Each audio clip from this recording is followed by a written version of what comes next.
என்னோட ஜேர்னி வந்து எங்கள் அண்ணன் வந்து ஜூனியர் நேஷனல் சாம்பியன்.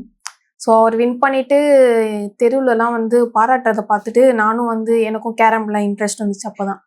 அதுக்கப்புறமா எங்கள் அப்பா கிட்ட சொல்லி அப்பா நானும் கேரம் விளாடணும் அப்படின்னு சொன்னதால அப்பா வந்து சரி விளையாடுமா அப்படின்னு சொன்னார். அவர் என்ன நினச்சேன்னா சின்ன பொண்ணு விளையாட்டுத்தனமாக ஆசைப்படுறா அப்படின்னு தான் நினச்சாரு.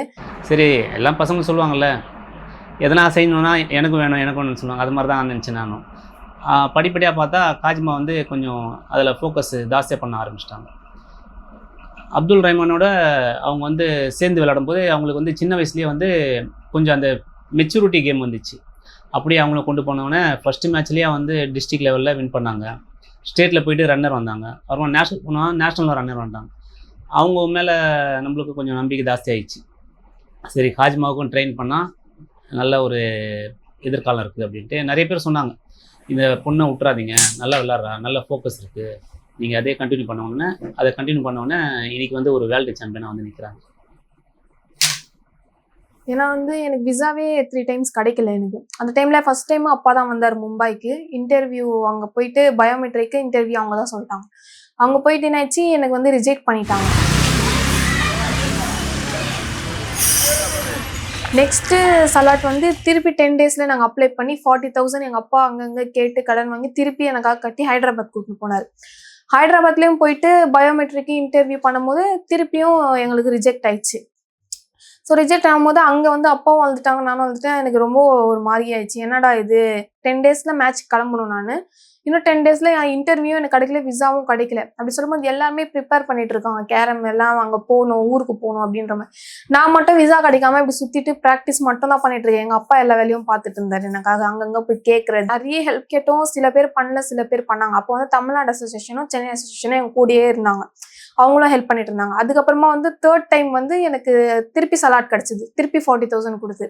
அந்த மாதிரி வந்து அப்பா ஒரு வாட்டியும் கடன் வாங்கி எனக்காக பண்ணாரு. அதுவும் இல்லாமல் 3rd time போயிட்டு ஹைதராபாத்ல வந்து பயோமெட்ரிக்கு இன்டர்வியூ வந்து மும்பையில் சொல்லிட்டாங்க.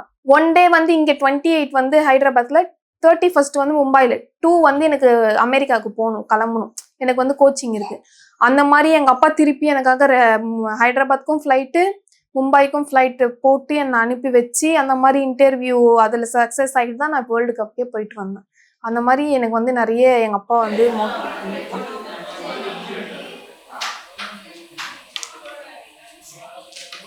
அதம்மா எல்லாருக்கும் ஒரு பேரண்ட்டுடைய ஆசை இருக்கும்.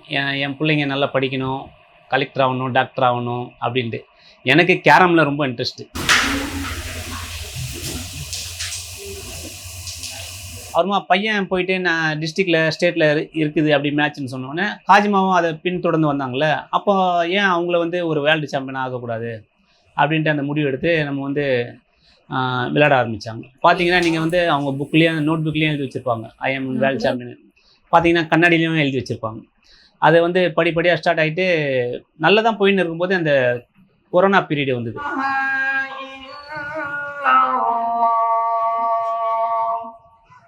லாக்டவுனில் வந்து எங்கள் அண்ணனால கண்டினியூ பண்ண முடியல. கேமும் சரி படிப்பும் வந்து முடிஞ்சிச்சு. 2 years இப்படியே தான் இருந்தாங்க. லாக்டவுன் சரி அது மாதிரி இருக்கும்போதே வந்து வாடகை தரணும், ஃபேமிலியை ரன் பண்ணணும், எங்கன்னா போகணுன்னா மேட்ச்சுக்கு அதுலேயே அந்த சம்பாதிக்கிறதெல்லாம் நம்ம டிரான்ஸ்போர்ட் எல்லாமே ட்ரெயினில் போகிறது வர்றது எல்லாமே அதில் தான் செய்யணும்.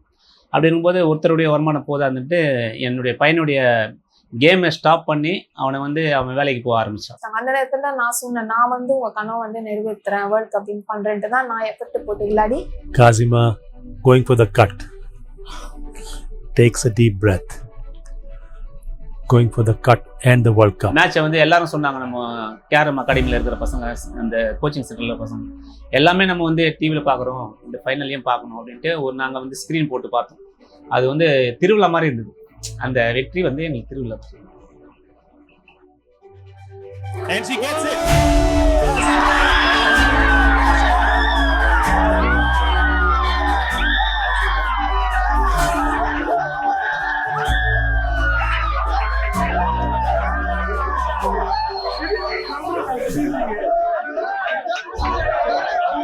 போகிறதுக்கு முன்னாடி நிறைய பேர் இங்கே வந்து ஊர் மக்கள்லாம் சொன்னாங்க, இவனா குடும்பத்தை பார்க்காம சும்மா வெட்டித்தனமாக போகிறான், ஆட்டோ ஓட்டுறான், ஆஃப் டேல வந்துடுறான், பசங்க பின்னாடி உட்காந்துன்னு இருக்கிறான், பசங்களுக்கு படிப்பு சொல்லி கொடுத்தோமா, எதனா ஒரு ஜாப் காமிச்சோமா, கல்யாணம் பண்ணி கொடுத்தோமா இல்லாமல் தேவையில்லாமல் வெட்டித்தனமாக செஞ்சுன்னு இருக்கான்ட்டு நிறைய அந்த கேள்விங்க வரோம்ல நம்ம இதில், அதெல்லாம் தாங்கின்னு தான் அந்த ட்ராவல் பண்ண ஆரம்பிச்சோம். சரி யாருன்னா எதனா சொல்லட்டும், நம்ம செய்கிறது செய்யலாம். ஏன்னா ஒரு இலக்கை நோக்கி போனால் அது பாதியிலே நிறுத்தக்கூடாது அப்படின்ட்டு ஒரு குறிக்கோளாக இருந்தது.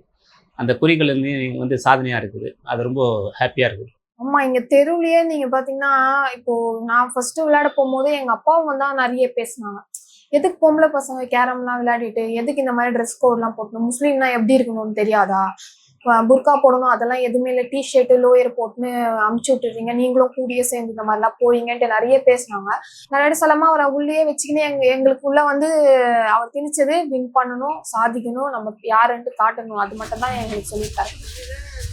ஃபர்ஸ்ட் நம்மளுக்குள்ள நம்ம ஹோப்பா இருக்கணும். யார் என்ன சொல்லுவாங்க, அவங்க அது சொல்லுவாங்களா, இது சொல்லுவாங்களா அப்படின்றதோட நம்ம தான் அதுல கால் வச்சிருக்கோம். ஃபர்ஸ்ட் நம்ம தான் சாதிக்கணும்ட்டு நம்ம வந்து நம்ம இன்ட்ரெஸ்டோட தான் நம்ம அதுக்குள்ள போயிருக்கோம்.